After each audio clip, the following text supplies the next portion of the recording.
یہ بات ذہن میں رکھیے کہ جو دینی مدارس کے طلباء ہیں یہ اپنی مرضی سے نہیں آتے مدرسے میں، اللہ ان کو چنتا ہے پہلے، یہ سلیکشن اللہ کی طرف سے ہوتی ہے، جس کو اللہ پسند فرماتے ہیں وہ آتا ہے، ہر بندہ طالب علم بن کے نہیں آ سکتا۔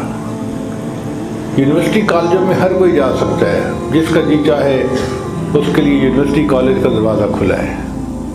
مدرسہ کا دروازہ صرف ان لوگوں کے لیے کھلتا ہے جن کو اللہ پہلے پسند فرماتے ہیں۔ قرآن مجید میں اللہ تعالیٰ کا ارشاد ہے ثم اورثنا الکتاب، پھر ہم نے اپنی کتاب کا وارث اپنے بندوں میں سے ان کو بنایا الذین اصطفینا من عبادنا، جو ہمارے چنے ہوئے بندے تھے۔ اصطفیٰ مصطفیٰ چنا ہوا، یعنی اللہ تعالیٰ پہلے چنتے ہیں تب مدرسے آنے کی توفیق دیتے ہیں۔ اس لیے جب کوئی علم کی طلب کے لیے اپنے گھر سے نکلتا ہے تو فرشتے اس کے پاؤں کے نیچے پر بچھاتے ہیں۔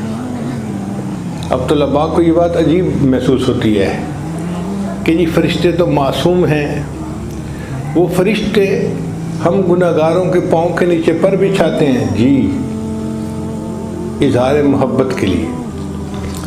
دنیا میں ہم نے دیکھا ہے کہ اگر کسی ملک کا صدر وزیر اعظم آئے